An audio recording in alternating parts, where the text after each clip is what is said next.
بسم الله الرحمن الرحيم رب اشرح لي صدري ويسر لي أمري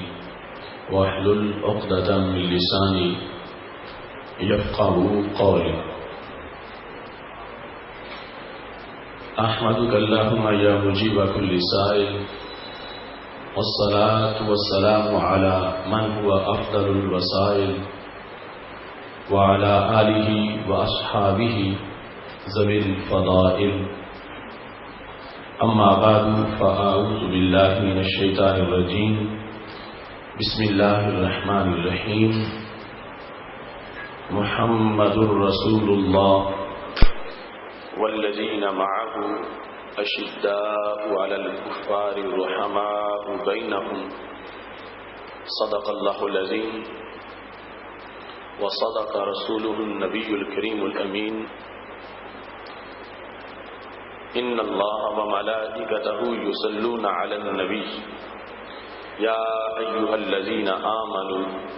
صلوا عليه وسلموا تسليما الصلاة والسلام عليك يا سيدي يا رسول الله وعلى آلك وأصحابك يا حبيب الله مولاي صل وسلم دائما أبدا على حبيبك خير الخلق كلهم منزه عن شريك في محاسنه فجوهر الحسن فيه غير منقسم يا أكرم الخلق مالي من ألوذ به سواك عند حلول الحادث العممي رب صل وسلم دائما أبدا على حبيبك خير الخلق كلهم ماہ قدرت کا ہے حالہ آل و اصحاب نبی ماہ قدرت کا ہے حالہ آل و اصحاب نبی اہل سنت کا اجالا آل و اصحاب نبی آل بھی افضل ترین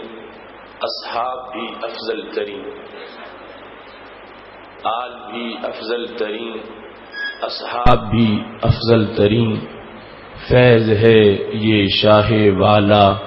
آل و اصحاب نبی ایک ہی مشعل کے پرتو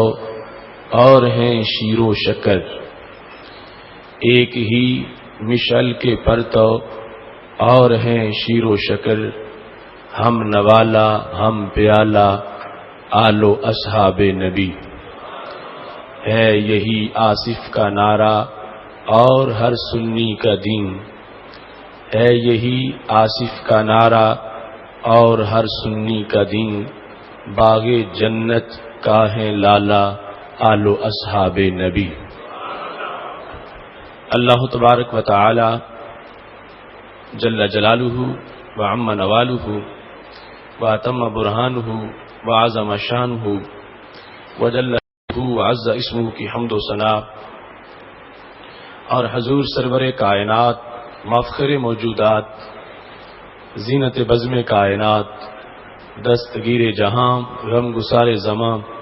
سید سرواراں حامی بے کساں قائد المرسلین خاتم النبیین احمد مجتبی جناب محمد مصطفیٰ صلی اللہ علیہ وآلہ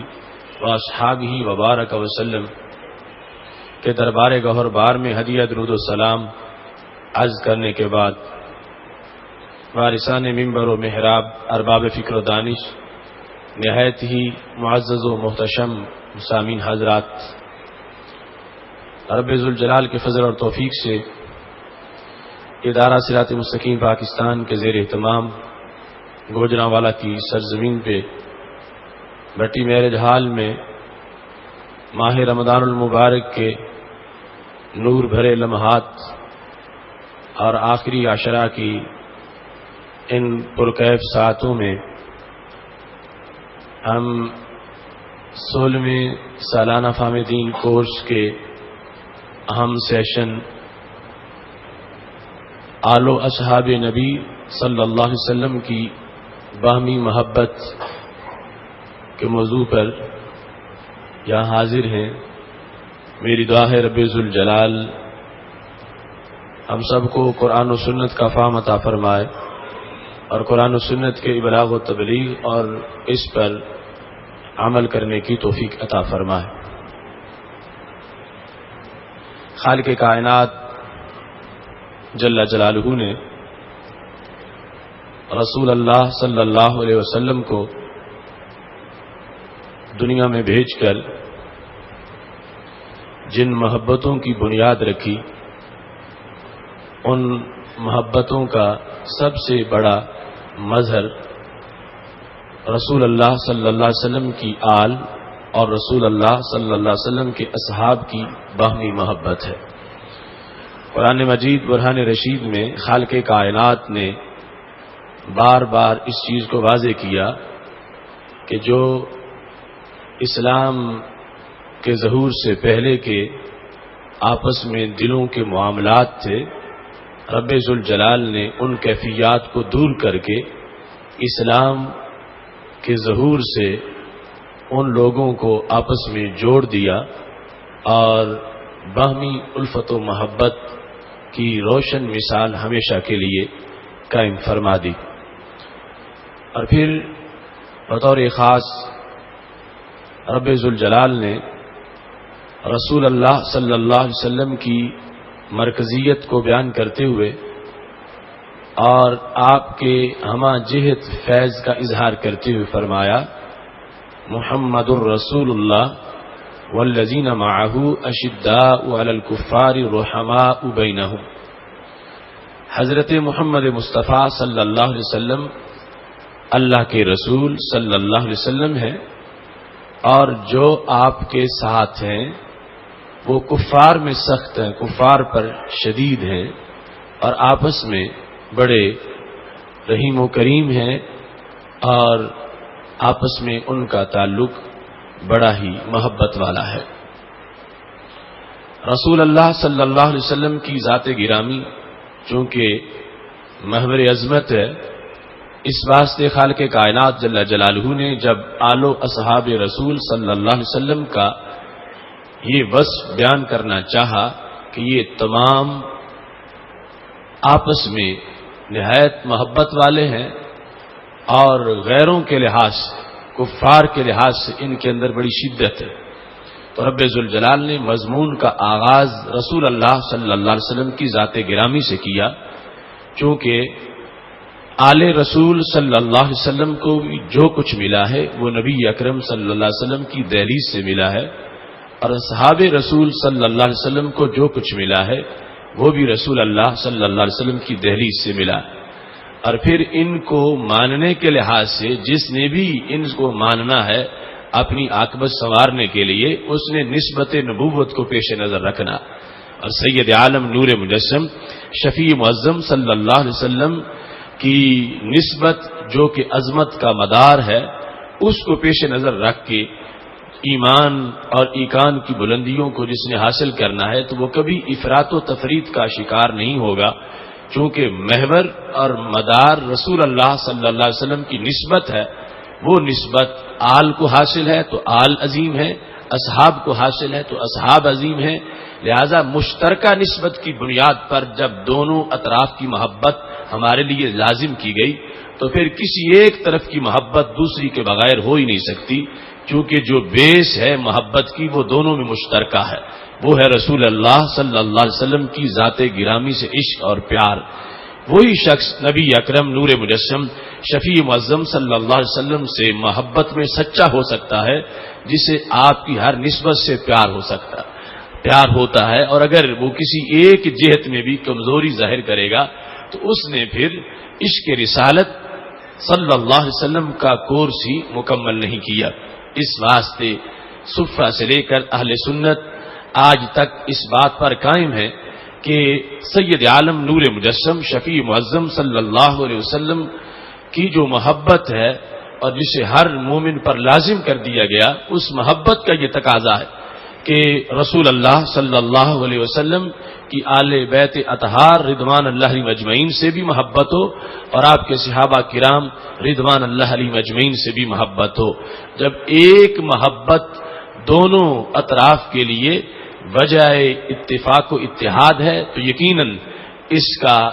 ایمانی شرعی اور طبی تقاضا ہے کہ یہ دونوں اطراف آپس میں ان کی محبت وہ قرآنی حقیقت کا نتیجہ ہے اور نص قطعی کا وہ اعلان ہے کہ یہ آپس میں ان کے دل اتنے ملے ہوئے ہیں کہ شیر و شکر کا لفظ بھی اس محبت کو بیان کرنے میں ہمیں چھوٹا لفظ نظر آتا ہے. اور ہمیشہ کے لیے خالق کائنات جل جلالہ نے ان کی عظمتوں کو بیان کرتے ہوئے فرمایا والذین معہ،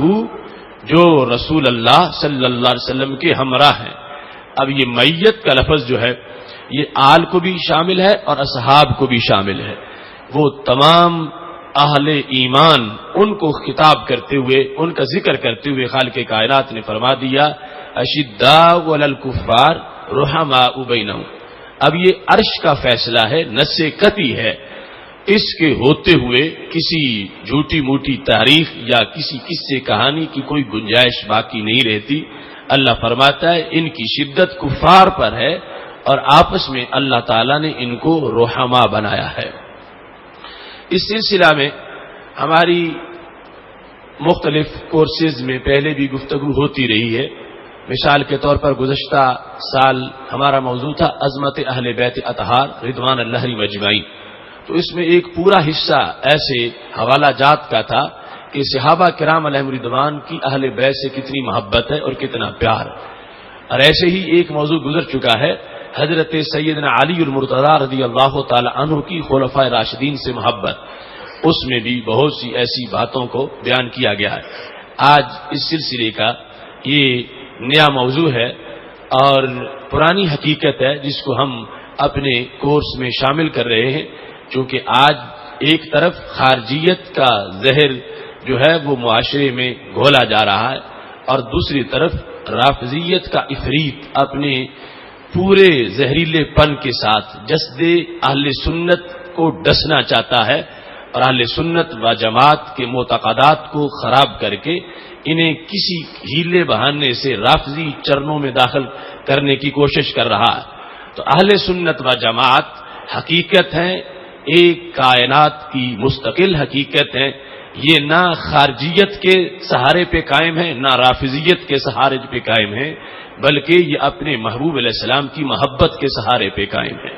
کوئی جھانسا دے کر ان کو خارجیت سے ڈرا کے رافضی نہیں بنا سکتا اور رافضیت سے ڈرا کے خارجی نہیں بنا سکتا. یہ اپنی حقیقت میں ہے، اپنے گھر والے ہیں، اپنا نسب رکھتے ہیں، اپنی نسبت رکھتے ہیں، اپنی تاریخ رکھتے ہیں. قرآن و سنت کے ساتھ جو ازل سے ایک تعلق ہے اس کی بنیاد پر صفہ سے لے کر آج تک اہل سنت کی تاریخ روشن ہے اور اس نے ہر دور میں صداقتوں کی ترجمانی کی ہے کہ رب ذوالجلال نے افراط و تفریط سے پاک راستہ جو بنایا ہے اس راستے کو اہل سنت و جماعت سے تعبیر کیا جاتا ہے. اس سلسلہ میں خود صحابہ کرام علیہم رضوان سے جو محبت اہل بیت کا سبب بیان کیا گیا وہ وہی سبب ہے جس کو میں تمہید میں آپ کے سامنے بیان کر رہا ہوں. اس سلسلہ میں حضرت تاجدار صداقت خلیفۃ الرسول بلا فصل حضرت سیدنا صدیق اکبر رضی اللہ تعالی عنہ کے متعدد اقوال جو صحیح بخاری شریف اور دیگر کتب میں موجود ہیں آپ نے اسی سلسلہ کی وضاحت کی ہے. بطور خاص جس وقت حضرت سیدنا صدیق اکبر رضی اللہ تعالی عنہ سید عالم نور مجسم شفیع معظم صلی اللہ علیہ وسلم کے عظیم گھرانے کی بات کرتے ہیں اور خاندان نبوت کی عظمت کا ذکر چھیڑتے ہیں. بخاری شریف جلد نمبر 2 پر یہ حدیث شریف موجود ہے. سید عالم نور مجسم شفیع معظم صلی اللہ علیہ وسلم نے واضح طور پر جو عظمت اہل بیت کو عطا کی اسی کا اعلان حضرت صدیق اکبر رضی اللہ تعالی عنہ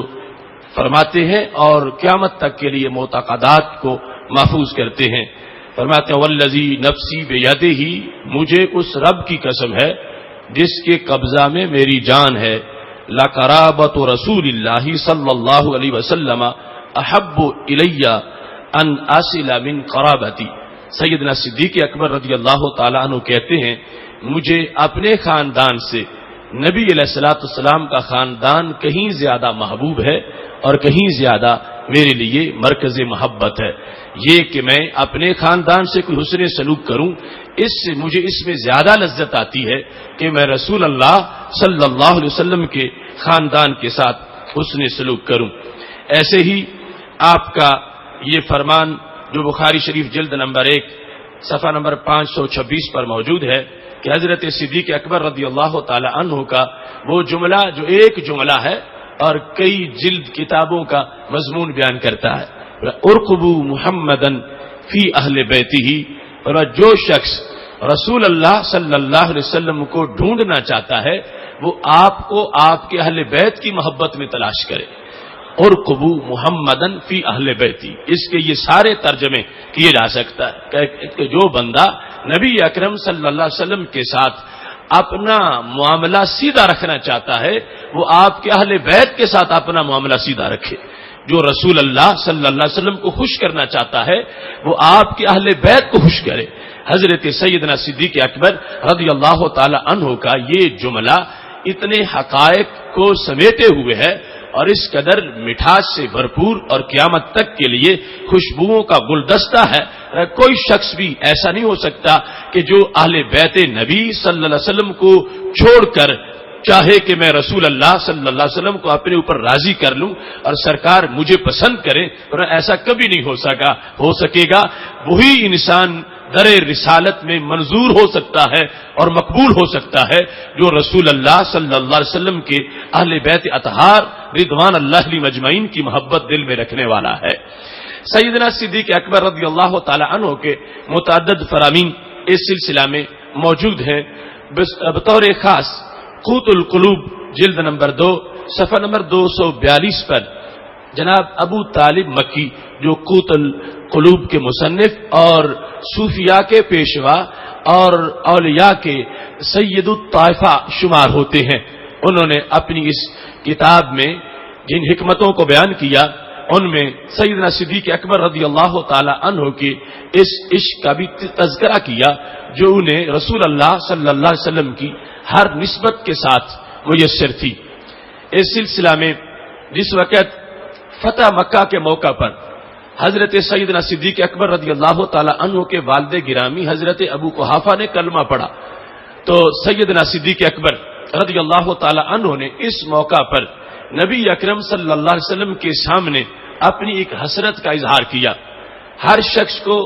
اپنے باپ کے ساتھ پیار ہوتا ہے اور اپنے باپ کی بہتری مطلوب ہوتی ہے، بالخصوص اس وقت جو صحابہ کرام علیہم رضوان جن کو دین کی سمجھ آ گئی، کلمہ پڑھ لیا، جہنم سے نکل کے جنت میں آ گئے، تو ان کی یہ تڑپ ہوتی تھی ہر وقت کہ ہمارے سارے رشتہ دار بھی اسی نور نگر میں آباد ہو جائیں۔ تو جن صحابہ کرام علیہم رضوان کے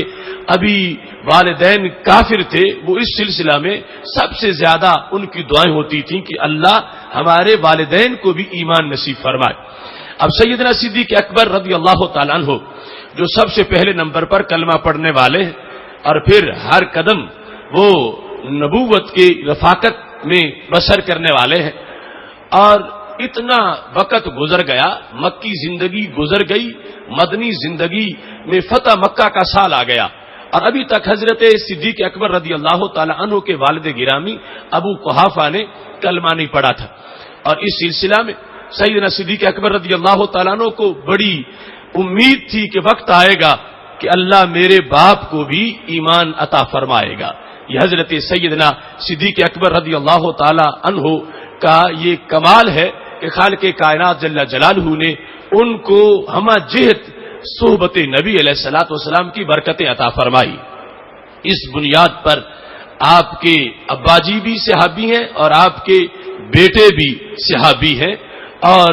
اس انداز میں کہ آگے اگلی نسل تک، یعنی آپ کی بیٹی حضرت اسماء رضی اللہ تعالی عنہا، ان کے بیٹے حضرت عبداللہ بن زبیر وہ بھی صحابی ہیں، تو یہ ایک جامع ان کو نسبت نبوت کا فیض میسر آیا۔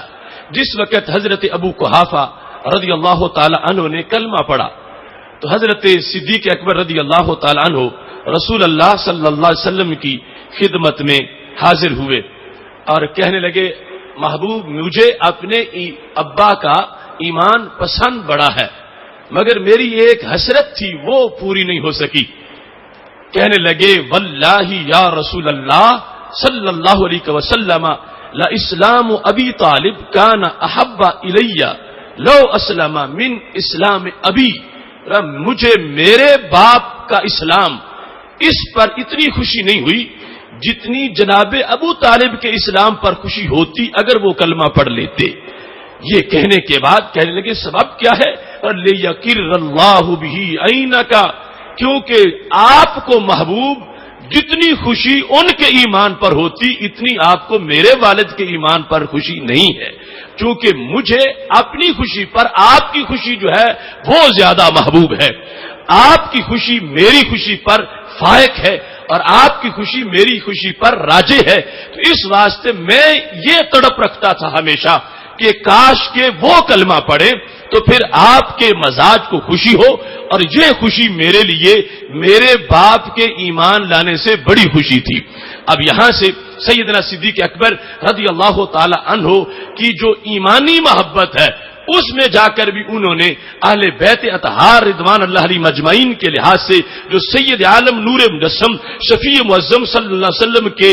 دل میں جگہ بنانے کی بات ہے اور سرکار دو عالم صلی اللہ علیہ وسلم کا قرب اہل بیت اطہار رضوان اللہ علیہ مجمعین کے لحاظ سے اس محبت کی وضاحت کے ساتھ ہے تو حضرت سیدنا صدیق اکبر رضی اللہ تعالی عنہ نے اس چیز کو واضح کیا کہ ہمارے نزدیک معیار رسول اللہ صلی اللہ علیہ وسلم کی ذات گرامی ہے جس پر سرکار خوش ہوں وہ خوشی ہمیں اپنی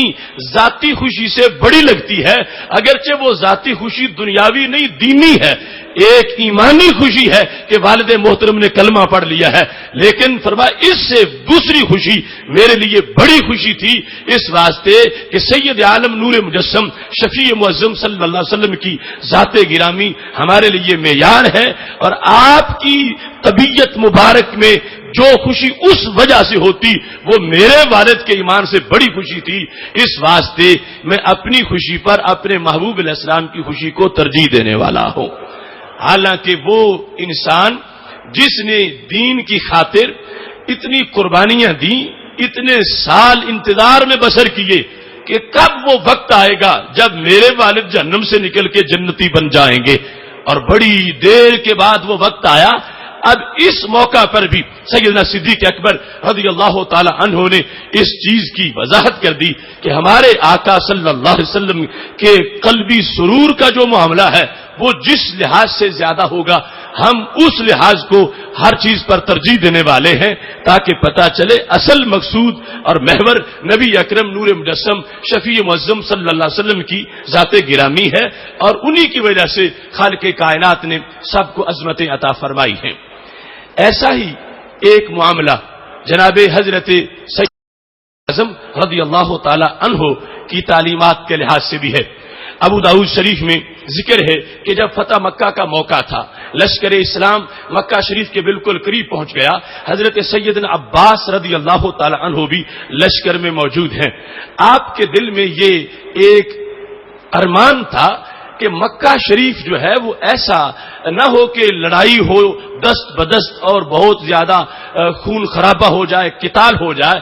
آپ کے دل میں یہ محبت تھی کہ کاش مکہ شریف کے جو اس وقت کے چودھری اور سردار ہیں وہ ہمارے نبی علیہ السلام کے پاس ہاتھ اپنے جوڑ کے آ جائیں کہ محبوب ہمیں معاف کر دو ہمیں امن دے دو تاکہ تلوار چلانے کی نوبت نہ آئے. اگر تلوار چلی تو بہت زیادہ اس سلسلہ میں نقصان ہوگا. اور پھر بالخصوص حضرت عباس رضی اللہ تعالی عنہ جو قریش کے ایمان کا انتظار رکھتے تھے تو یہ چاہتے تھے اگر یہ سارے کے سارے ایسے ہی مارے گئے تو جہنمی بن جائیں گے. کوئی ایسا رستہ بیچ سے نکل آئے کہ جس میں ان کے ایمان قبول کرنے کا کوئی موقع بن جائے. لہذا حضرت عباس رضی اللہ تعالی عنہ جس وقت لشکر اسلام مکہ شریف سے باہر اس نے پڑاؤ ڈالا ہے تو یہ اس لشکر کو چھوڑ کے آگے پیچھے گھوم پھر رہے ہیں کہ کوئی ایسا بندہ مل جائے جو مکہ شریف میں کے جو میرے دوست ہیں ان تک میرا پیغام پہنچا دے کہ کسی بھول میں نہ رہنا، وہ شخص جو رات کے اندھیرے میں ہجرت کر کے نکلے تھے آج جس طرح آ رہے ہیں، اگر کوئی تھوڑا سا بھی رستے میں کھڑا ہوگا تو پھر سر تن سے جدا کر دیے جائیں گے۔ آج جو لاؤ لشکر اور جو تیاری ہے، اس بنیاد پر قریش مکہ کسی بھول میں نہ رہیں۔ ایسے عالم میں آپ کو آواز آئی اور آپ نے آواز سے گیس لگایا کہ یہ ابو سفیان کی آواز۔ حضرت عباس رضی اللہ تعالی عنہ کا ان سے دوستانہ بھی تھا۔ آواز سنی، بدیل بن برقہ اور ابو سفیان جو ابھی حالت کفر میں ہے وہ آپس میں باتیں کر رہے تھے، تو حضرت عباس رضی اللہ تعالی عنہ نے اندھیرے میں آواز کو پہچان کے کہا، یا ابا حنظلہ، یہ ابو سفیان کی کنیت ہے۔ ابو حنظلہ کہہ کے جب پکارا تو ابو سفیان بولے، یا ابا الفضل، حضرت عباس کی کنیت ابو الفضل ہے۔ تو حضرت ابو سفیان نے حالت کفر میں حضرت عباس رضی اللہ تعالی عنہ کی آواز کو رات کے وقت پہچان لیا، اور حضرت عباس رضی اللہ تعالی عنہ نے حضرت ابو سفیان کی آواز کو پہچان لیا۔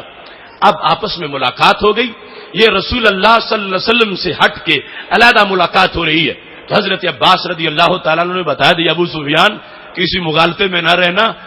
آج اگر تھوڑا سا بھی تم مزاحمت کا اگر ارادہ رکھتے ہو تو پھر سر تن سے جدا ہو جائیں گے۔ رسول اللہ صلی اللہ علیہ وسلم کے غلام پوری تیاری سے آ گئے ہیں اور تمہیں کسی حالت میں بھی ایسے نہیں چھوڑیں گے۔ تو پھر ابو سفیان فوراً اس بات پر فکر مند ہوئے تو کہا، عباس کوئی ہمیں رستہ بتاؤ، پھر ہم کیسے بچ سکتے ہیں۔ تو حضرت عباس رضی اللہ تعالیٰ عنہ نے کہا، تم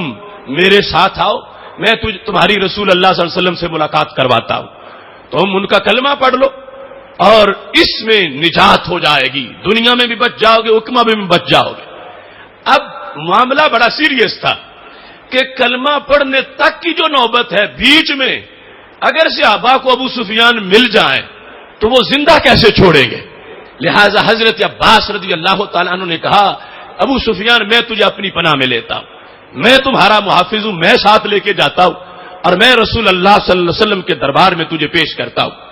لہذا حضرت عباس رضی اللہ تعالیٰ عنہ نے حضرت ابو سفیان رضی اللہ تعالیٰ عنہ کو اپنی سواری پہ اپنے پیچھے بٹھا لیا۔ جس وقت صبح ہوئی تو حضرت عباس رضی اللہ تعالیٰ عنہ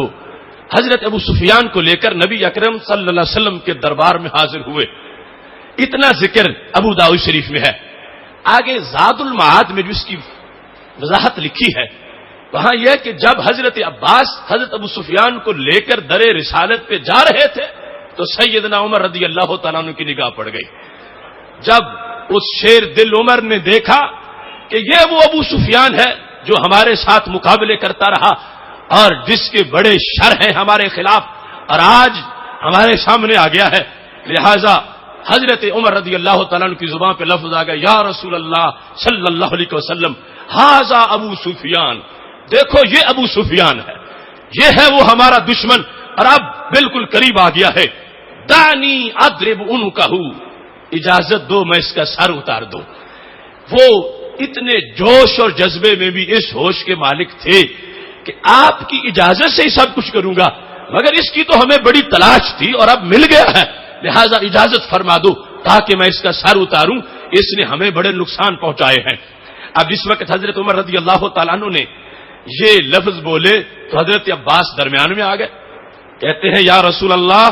صلی اللہ علیہ وسلم انی قد اجرتہ، میں پناہ دے کے لایا ہوں، یہ خود نہیں ہے، میں لے کے آیا ہوں، میری پناہ ہے۔ تو آپ نے خود پناہ کے احکام بیان کیے ہوئے ہیں کہ اگر کوئی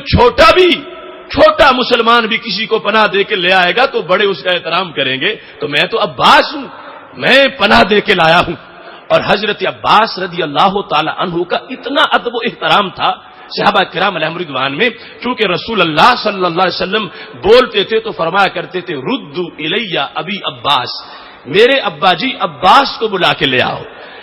باپ کہتے تھے حضرت عباس رضی اللہ تعالیٰ عنہ کو، یہی وجہ ہے البدایہ والنہایہ میں لکھا ہے، ان عمر بن الخطاب و عثمان بن عفان کانا اذا مر بالعباس وہما راکبان ترجلا اکراما لہ، کہ اگر کہیں حضرت فاروق اعظم رضی اللہ تعالی عنہ کے خلافت کے زمانے میں بھی چلتے چلتے سواری پہ حضرت عمر بیٹھے ہیں اور حضرت عباس کے پاس سے گزرنے لگے ہیں، تو سوار ہو کے نہیں گزرے، اتر کے پیدل چل کے گزرے ہیں کہ یہ ہمارے محبوب علیہ السلام کے چچا جان ہیں۔ ایسے ہی حضرت عثمان غنی رضی اللہ تعالی عنہ سے بھی مروی ہے۔ اور یہ دیکھو آج جو ہمارے عرف میں ایسا ادب ہے کہ کوئی ایسی شخصیت آ جائے تو سواری پہ سوار اتر کے پیدل ہو جاتا ہے اور سمجھتا ہے کہ ادب یہ ہے، تو یہ ادب اس پرانے جو آداب ہیں ان سے یہ چل کے آ رہا ہے کہ حضرت عثمان غنی، حضرت عمر رضی اللہ تعالی عنہما، حضرت عباس رضی اللہ تعالی عنہ کی جو عزت ہے سرکار دو عالم صلی اللہ علیہ وسلم کے صدقے کہ ہمارے نبی علیہ الصلوۃ والسلام کے چچا جان ہیں، اس بنیاد پر سواری سے اتر جاتے ہیں اور ترجلا اکرام اللہ، پیدل چلتے، نیت کیا ہے ان کی عزت کرنا، ان کا ادب، اس کا اظہار کرنا۔ اب حضرت عباس رضی اللہ تعالیٰ عنہ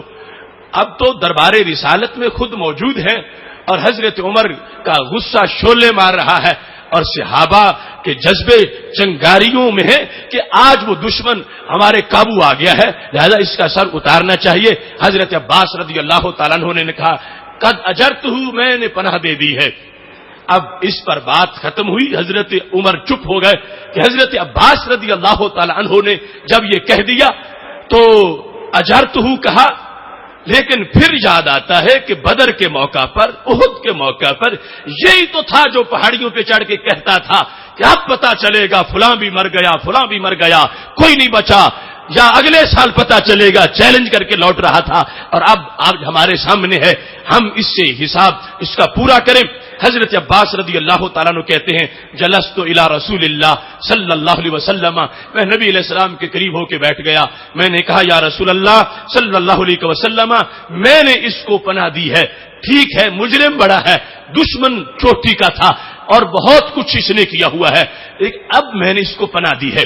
ابھی تک انہوں نے کلمہ نہیں پڑھا، اس سے پہلے کا یہ معاملہ ہے۔ حضرت عمر رضی اللہ تعالی عنہ کا جو ایمانی جذبہ ہے، اور ابھی تک نبی علیہ السلام آگے سے یہ نہیں کہہ رہے کہ ٹھیک ہے عباس چچا، اور تم نے اگر ایسا کہہ دیا ہے تو میں اس کی تصدیق کر رہا ہوں۔ ابھی معاملہ اس کے بیچ تھا کہ حضرت عمر رضی اللہ تعالی عنہ پھر اس پر بولے، بار بار کہا محبوب آپ مجھے اجازت دیں، میں اس کا سر اتاروں، یہ دشمن ہے ہمارا اور اب آ گیا ہے، مجھے سر اتارنے کی اجازت دے دو۔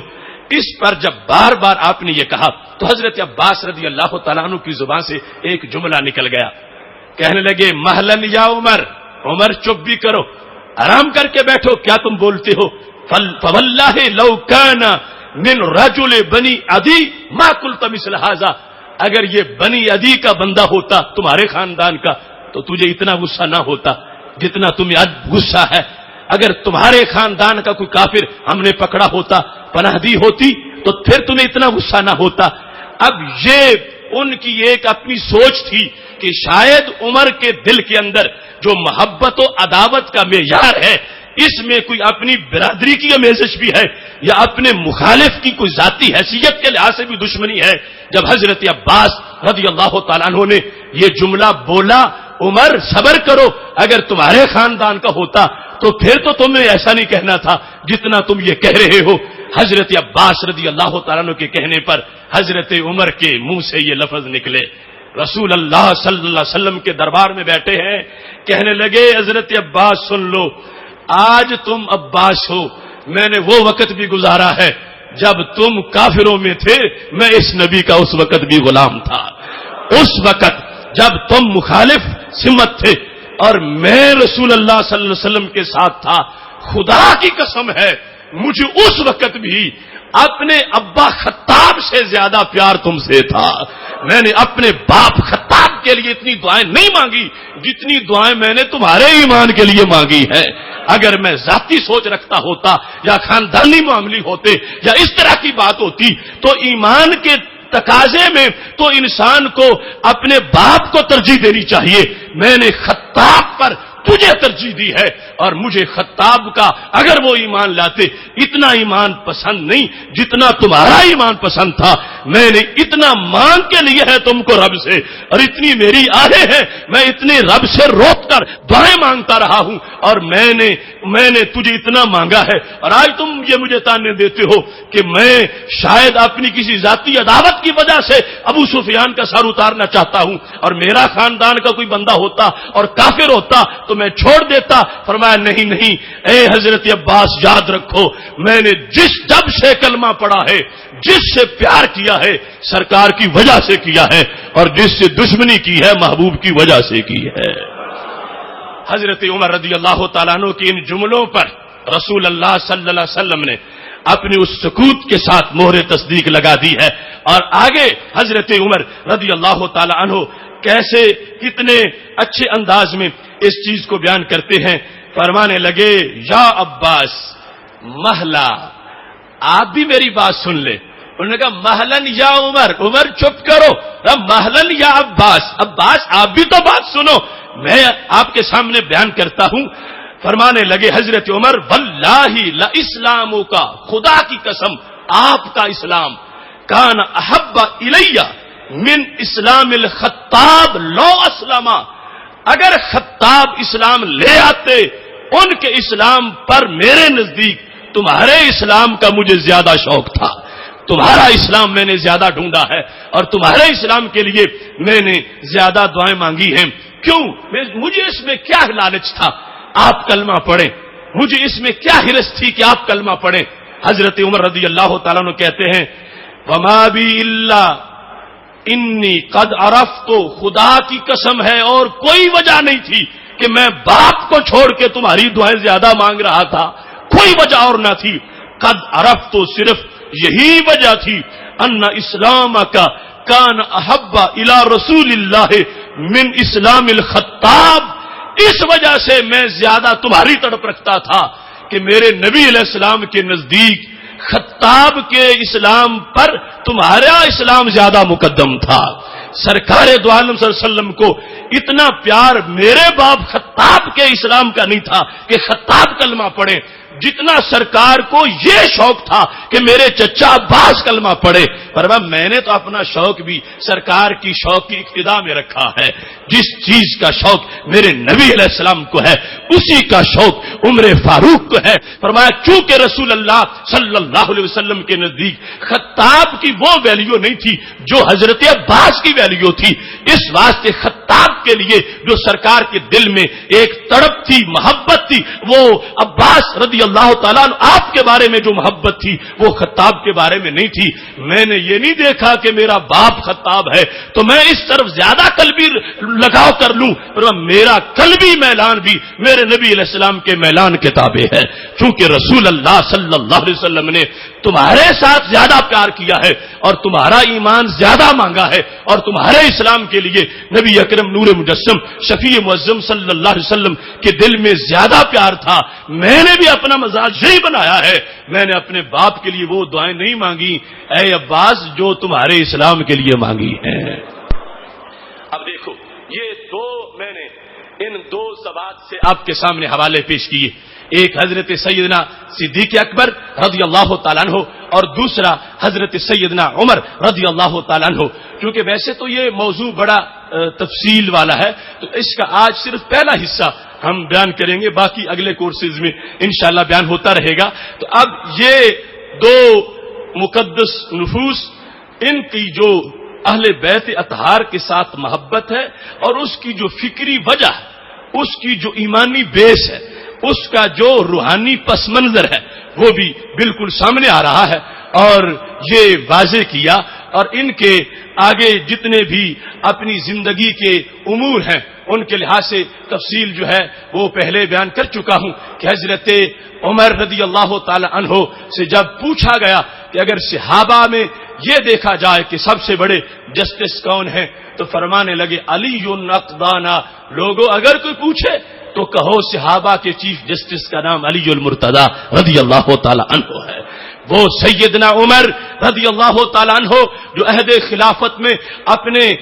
مسند خلافت پر ہیں اور یمن سے حلے آتے ہیں اور وہ جوڑے تقسیم ہوتے ہیں اور عید کا دن ہے اور سارے نئے کپڑے پہن کے آ جاتے ہیں، لیکن حضرت امام حسن اور حضرت امام حسین رضی اللہ تعالی عنہما ان نئے جوڑوں میں ملبوس نظر نہیں آتے۔ حضرت سیدنا عمر رضی اللہ تعالیٰ عنہ غم زدہ انداز میں بیٹھ جاتے ہیں، جب غمگین ہو کے بیٹھتے ہیں تو صحابہ سوال کرتے ہیں کہ عمر دیکھو تم نے کتنا انصاف کیا، آیا تھا مال تو گھر نہیں رکھا، لوگوں میں بانٹ دیا. اب سارے نئے کپڑے پہن کے آ گئے ہیں تو تمہیں خوش ہونا چاہیے تھا. آج تو خوشی کا دن ہے اور تمہاری صورتحال کیا ہے کہ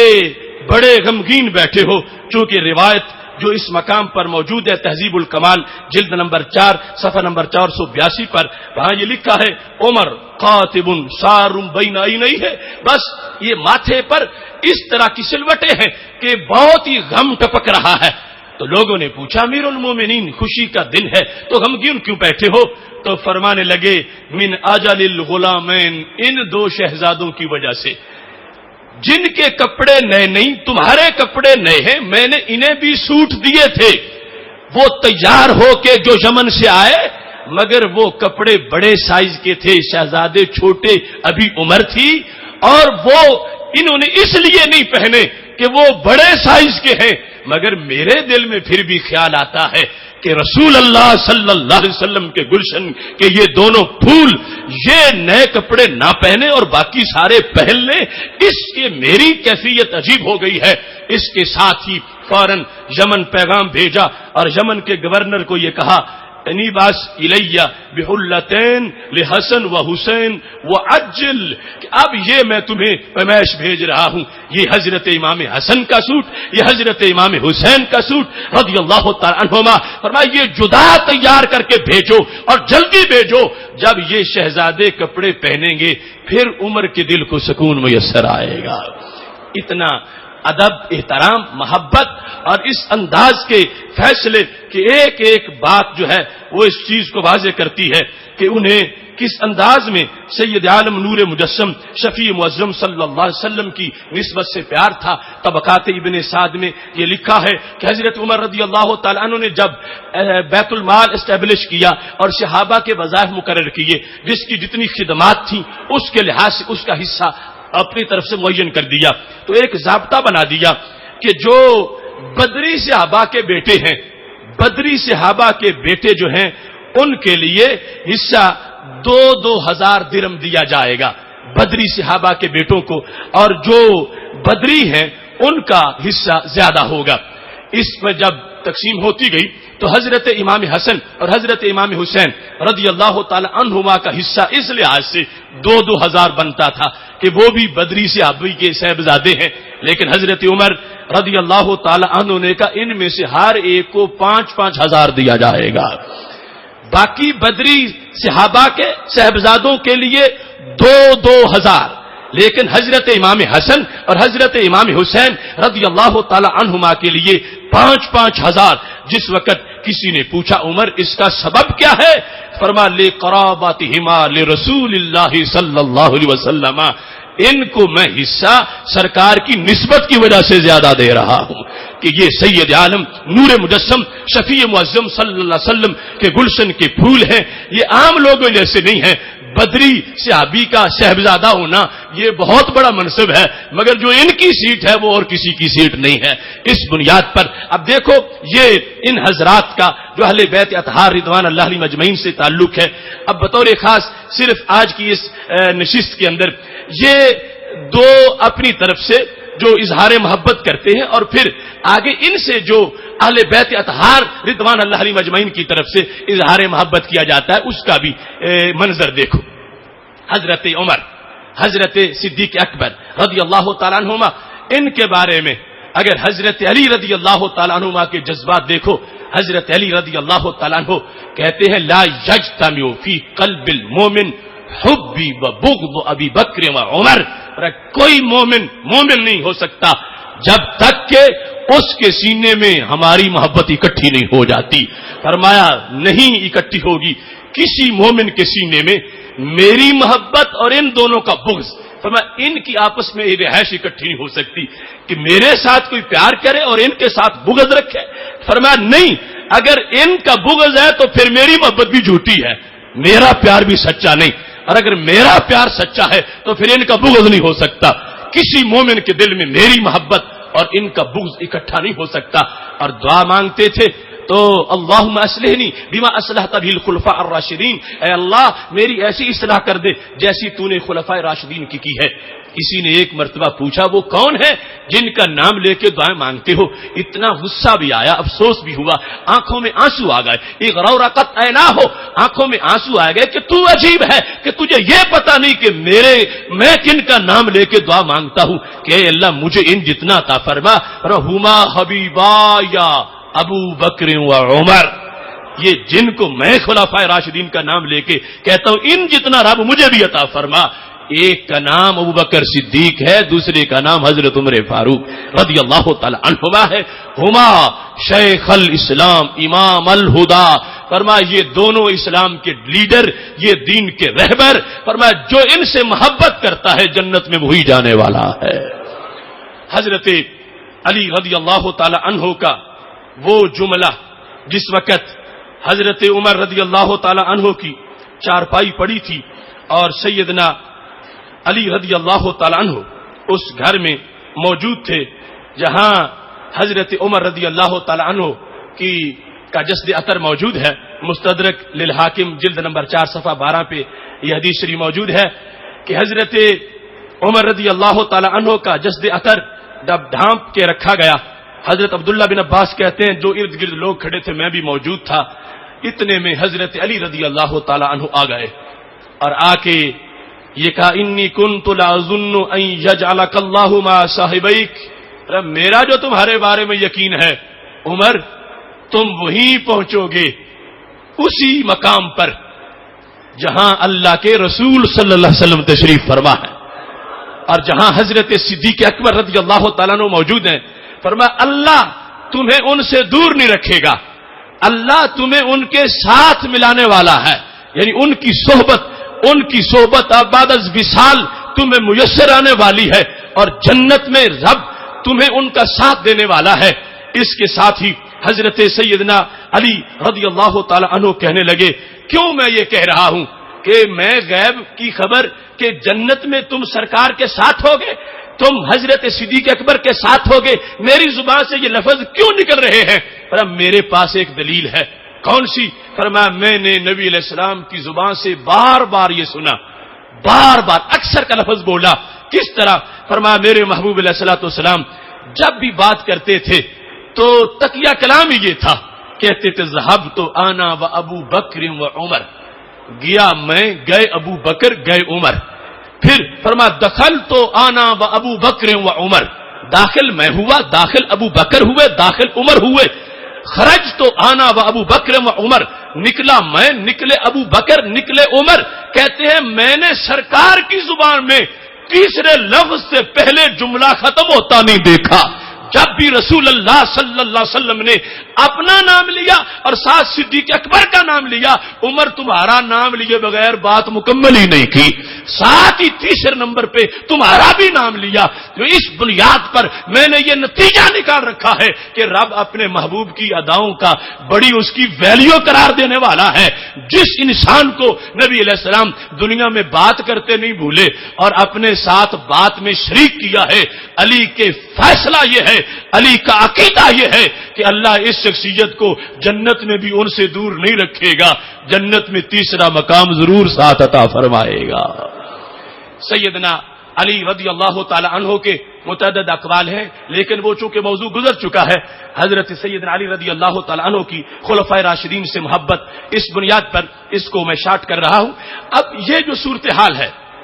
اس میں بطور خاص آگے جو تعلیمات ہیں ان میں اہل بیت اطہار رضوان اللہ علیہ مجمعین کا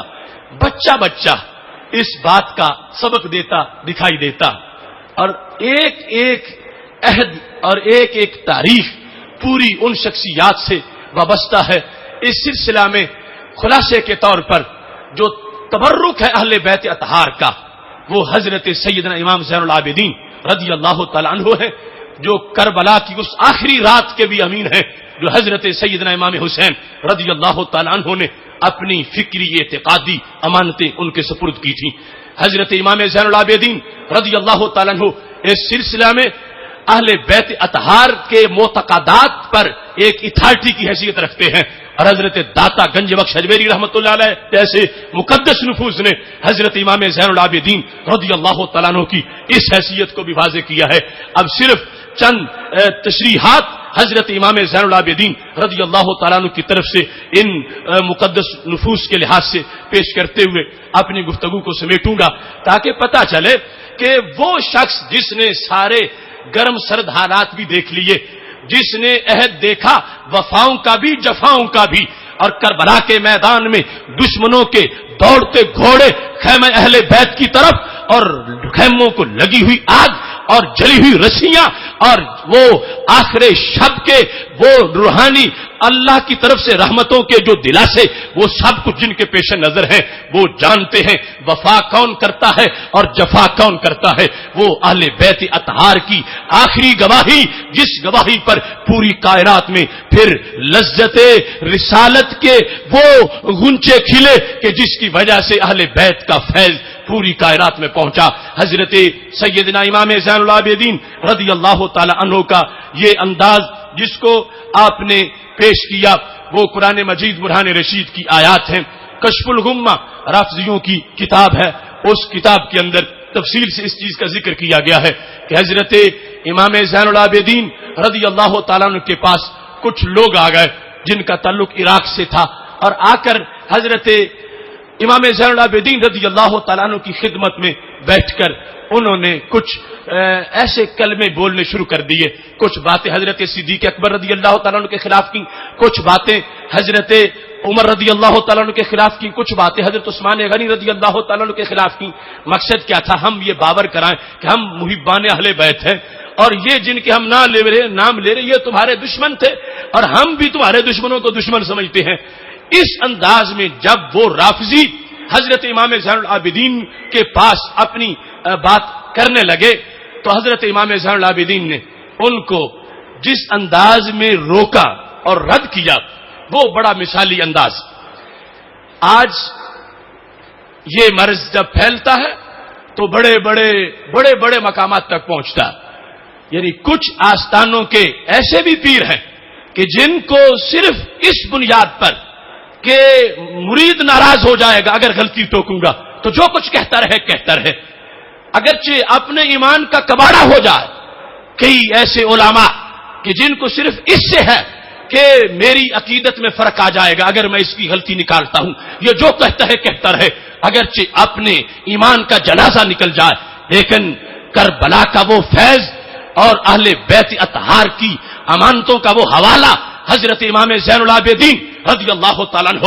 وہ واقعی حضرت سیدنا شیر خدا علی المرتضی رضی اللہ تعالیٰ عنہ کے پوتے ہونے کا اظہار اپنے اس لہجے سے بھی کر رہے تھے کہ جب حضرت علی رضی اللہ تعالیٰ عنہ کے محبوبوں کے خلاف کسی نے زباں کھول لی ہے اور اپنے آپ کو محب اہل بیت کہا ہے تو امام زین العابدین چپ نہیں رہے، ان بگوڑوں کی فوراً سرکوبی کی ہے اور اللہ کا قرآن پڑھ کر ایسے ان کا ناطقہ بند کر دیا ہے کہ قیامت تک کے لیے حضرت امام زین العابدین رضی اللہ تعالیٰ عنہ کا وہ خطبہ بند آنکھیں کھولتا رہے گا اور لوگوں کی آنکھوں میں سرما اور بینائی کا کام کرتا رہے گا۔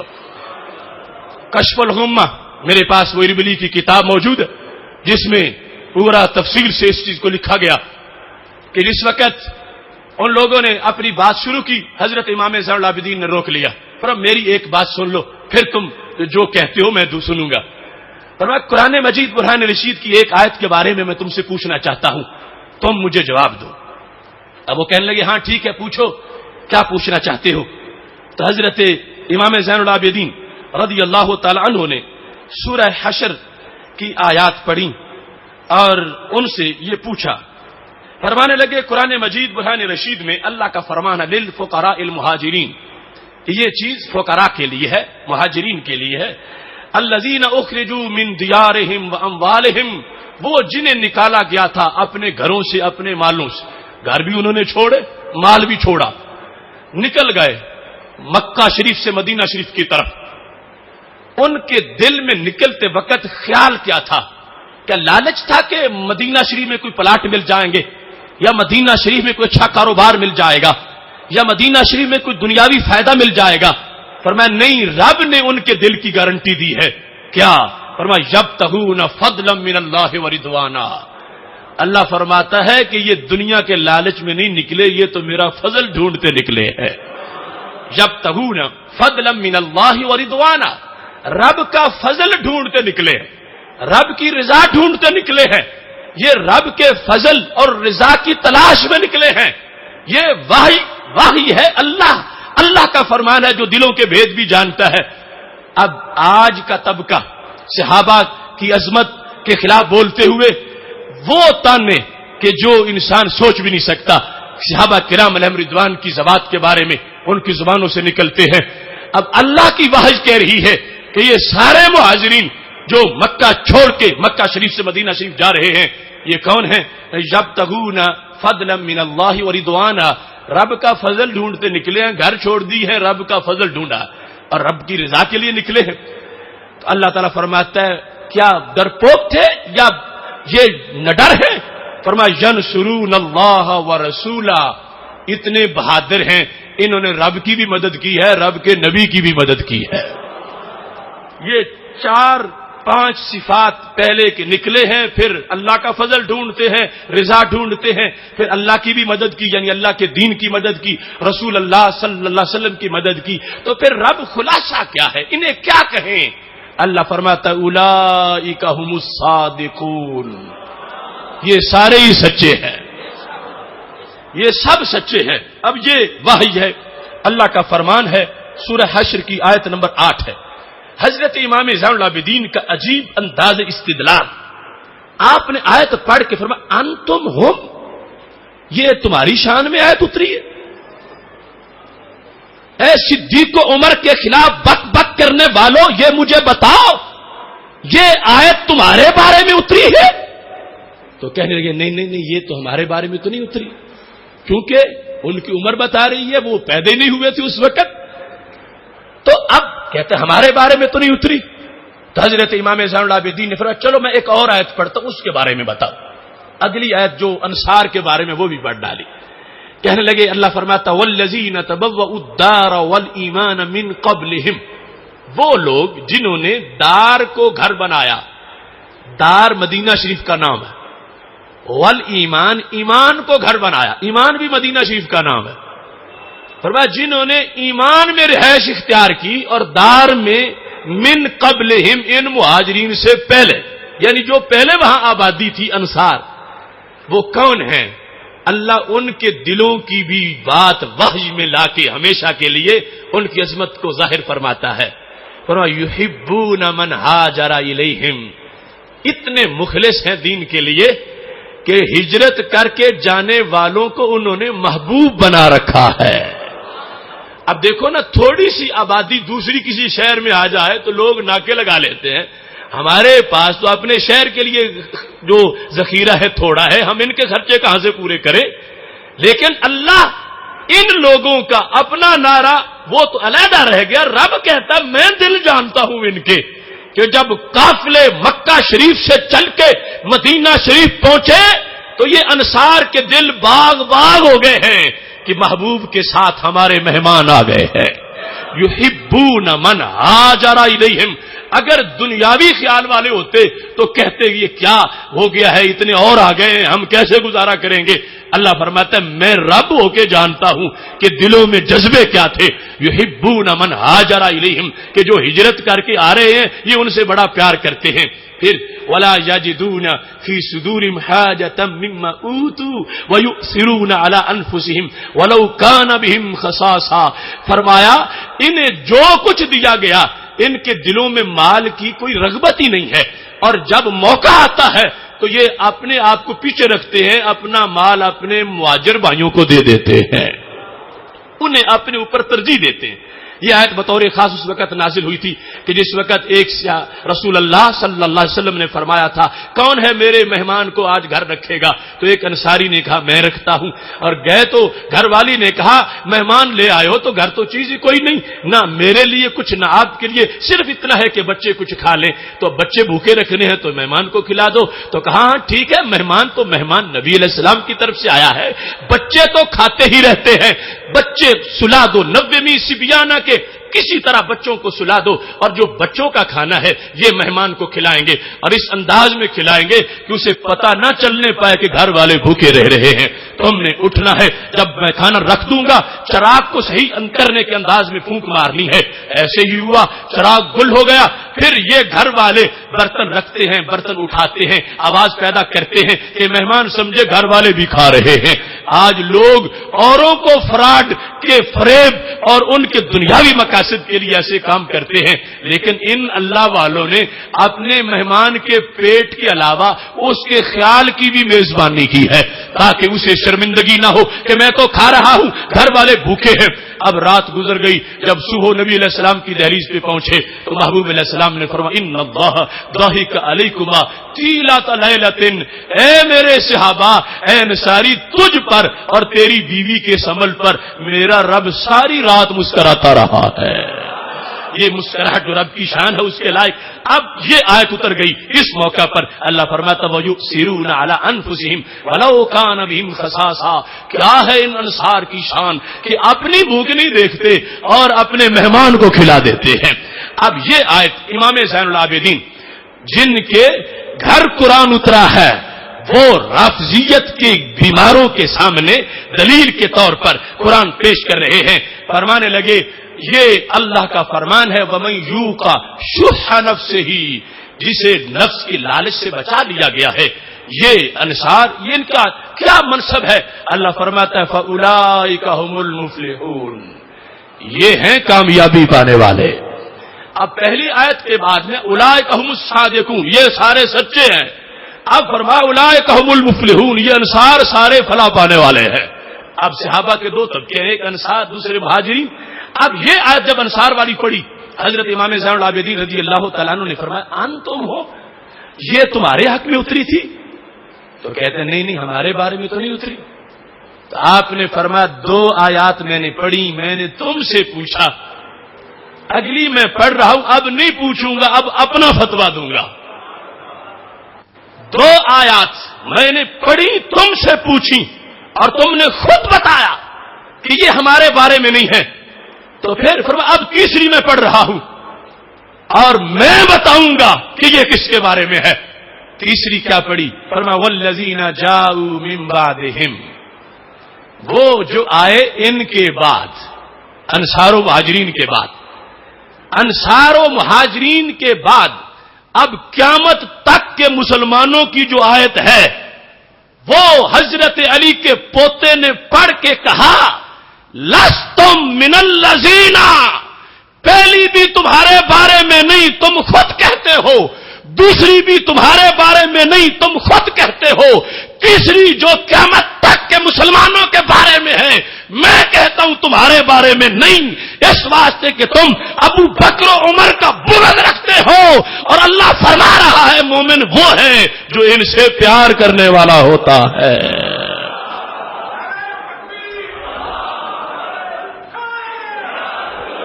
کیا والذین جاءوا من بعدہم, جو آئے ان کے بعد. کہتے ہیں وہ کیا کہتے ہیں, ان کا ایمان کیا کہتے ہیں؟ یقولون, کہتے ہیں ربنا اغفر لنا, اللہ ہمیں بخش دے, ولاخواننا الذین سبقونا بالایمان, ہمارے ان بھائیوں کو بھی بخش دے جو حالت ایمان میں سبقت کر گئے, پہلے چلے گئے.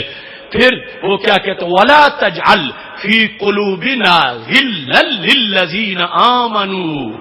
اے اللہ ہم پیدا ہوئے اب, ہم سے پہلے جو مومن ہیں ان کے بارے میں ہمارے دلوں میں کھوٹ نہ رکھ, ان کے بارے میں ہمارے دلوں میں بغض نہ رکھ. امام زین العابدین کہنے لگے وہ تھے انصار, وہ تھے مہاجرین. اب بعد والے یہ ہے تیسرا طبقہ جو قیامت تک جائے گا, اور ان کی شناخت کیا ہے کہ یہ کہیں گے کہ اے اللہ جو پہلے ہیں, اب اس وقت پہلے ہیں انصار, پہلے ہیں مہاجرین. فرمایا رب کے قرآن میں جو حلالی ہے ان کی علامت بیان یہ کی گئی ہے کہ وہ رب سے یہ دعا مانگیں گے کہ اے اللہ کبھی بھی ہمارے دل میں ان پہلوں کی کھوٹ پیدا نہ فرما. یہ جو پہلے انصار و مہاجرین ہیں ان کے بارے میں ہمارے دل کے اندر کسی طرح کی کوئی کدورت پیدا نہ کر. فرمایا قیامت تک کے لیے ایمان کی شرط یہ ہے کہ اسے یہ قرآن مومن قرار دے گا جو صدیق کے بھی نعرے لگا رہا ہوگا، فاروق کے بھی نعرے لگا رہا ہوگا. اور پھر آمنو میں سارے آ گئے. علی علی کر رہا ہوگا، عمر عمر کر رہا ہوگا، صدیق صدیق کر رہا ہوگا. یہ علامت ہوگی تو پھر جا کر ایمان سلامت ہوگا، ایمان مانا جائے گا. لہذا خارجیت اور رافضیت کے جتنے بھی جراثیم تھے، اہل بیت اطہار کی فکر کی برسات نے ان کے لحاظ سے اپنا کلیئر نظریہ دے دیا. امام زین العابدین نے، اور اب نکل جاؤ میرے دربار سے، میں تمہارا منہ دیکھنا نہیں چاہتا. تم میرے ساتھ محبت ظاہر کر کے تم میرے دادا جی کے لیڈروں پر تنقید کرتے ہو کون سکتے ہو تم جو میرے سامنے یہ بکواس کرو؟ فرمایا علی کا پوتا صدیق و عمر کے بارے میں تنقید نہیں سن سکتا جن کے قصیدے رب کے قرآن میں پڑے ہیں. یہ حضرت امام زین العابدین کا وہ خطبہ جو کشف الغمہ اربلی جو ان کا مجتہد ہے، رافضیوں شیعوں کی کتاب کے اندر یہ تفصیل سے لکھا ہوا ہے کہ اس انداز میں آپ نے قرآن پڑھا، اور یہ ہے شان اہل بیت، اور یہ ہے شان صحابہ، اور یہ ہے محبت، اور یہ ہے قلبی رغبت، اور یہ ہے پیار. اگر ایسا معاملہ نہ ہوتا تو پھر کہتے چلو وہ چلے گا دنیا سے، اب نہ کوئی ان کا سن رہا ہے، یہ جو کچھ کہتے ہیں مجھے تو اپنا لیڈر بنا رہے ہیں نا، اور میرے سامنے اگر ان کو کچھ کہتے ہیں تو کہتے جائیں. نہیں، حضرت امام زین العابدین رضی اللہ تعالی عنہ نے اس سوچ کو کہ حب صحابہ کے نیچے، اس سوچ کو جس میں حب اہل بیت کے نیچے بغض صحابہ چھپا ہوا ہو، امام زین العابدین نے اس کو حب اہل بیت نہیں مانا، اس کو مسترد کر دیا، ان کو دربار سے نکال دیا. تم علی علی کر کے ان کے محبوبوں پہ تنقید کر رہے ہو، مجھے تمہاری محبت پسند نہیں ہے. اور یہ انداز آج اس کی ضرورت ہے. دو فتنے ایک نام صحابہ کا لے کر محبت اہل بیت جو ہے اس کے لحاظ سے جو ان میں کمی ہے بلکہ موجود نہیں، اس جرم کو چھپانے کے لیے حب صحابہ کی چادر لیتے ہیں، اور دوسرے جو حب صحابہ کے چور ہیں وہ حب اہل بیت کی چادر لینا چاہتے ہیں. ہم قرآن و سنت سے جو فکر ہے اہل بیت کی وہ پیش کر رہے ہیں. وہ بتا رہے ہیں کہ وہی حب اہل بیت ہو سکتی ہے جہاں حب صحابہ ہے، اور وہی حب صحابہ ہو سکتی ہے جہاں حب اہل بیت موجود ہے. اس سلسلہ میں برباد گلستان کرنے کو بس ایک ہی الو کافی ہے. ہر شاخ پہ الو بیٹھا ہو، انجام گلستان کیا ہوگا؟ اب ہر طرف ایسے زہریلے اثرات پھیلائے جا رہے کہ جس کی وجہ سے جو حقیقت ہے وہ چھپانے کی کوشش کی جا رہی. ابھی کل کے نواب وقت میں ایک مفکر کا بیان چھپا ہوا تھا جس نے یوم حضرت علی رضی اللہ تعالیٰ عنہ پر خطاب کرتے ہوئے کینیڈا سے یہ کہا کہ یہ سنی شیعہ اختلافات خارجیوں کے پیدا کردہ ہے. اب اس کا یہ مطلب ہے کہ امام زین العابدین کو پتہ نہیں تھا کہ میں خارجیوں کی سازش کا شکار ہو گیا ہوں، کہ میرے سامنے میرے باپ کی جس نے تعریف کی اور صدیق و عمر پر جس نے تنقید کی، میں اسے کیوں دربار سے نکالوں؟ میں سمجھتا ہوں امام زین العابدین کی سوچ پر کروڑوں مفکرین مارے جا سکتے ہیں اور کروڑوں علماء قربان کیے جا سکتے ہیں. امام زین العابدین اپنے دربار سے رافضی کو دھکا دے کر نکال کر یہ بتا رہے تھے میں خارجیوں کا اعلی کار نہیں ہوں، میں تو نبی کی نبوت کا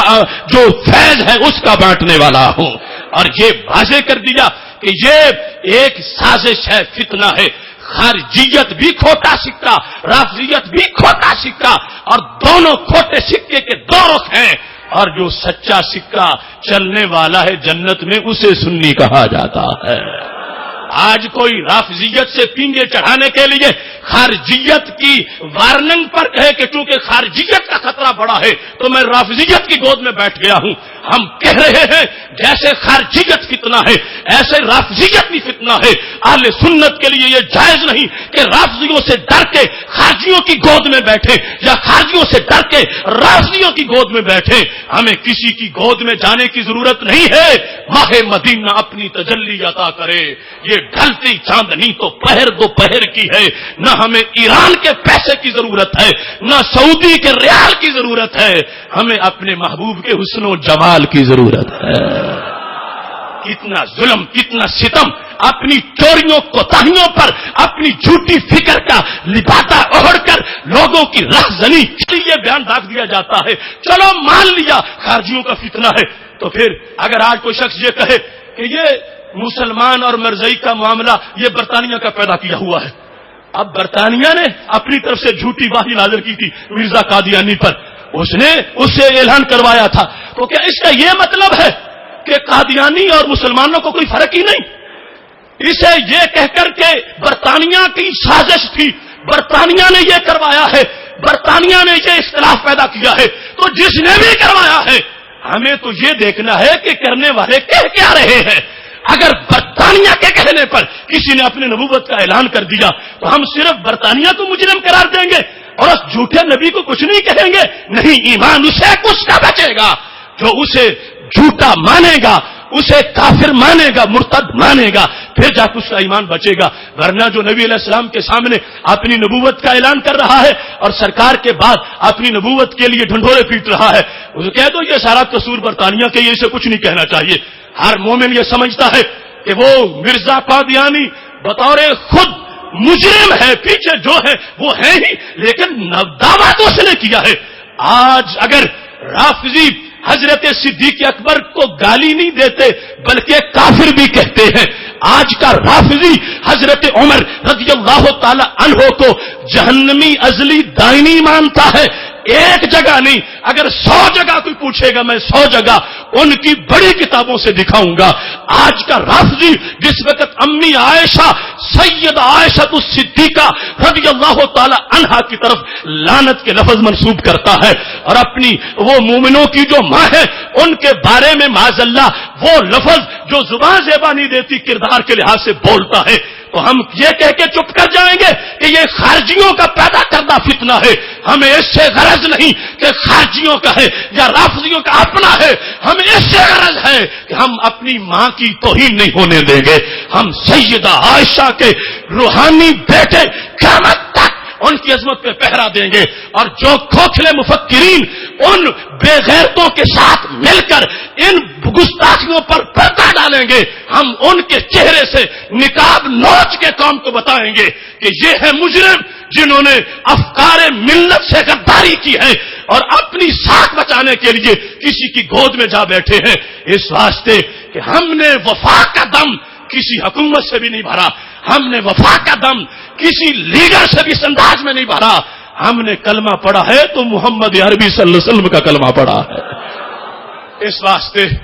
ایسے نام نہاد مفکرین کی سازشیں مجھے پتا ہے میری ضربیں اس کے سر تک پہنچ رہی ہیں.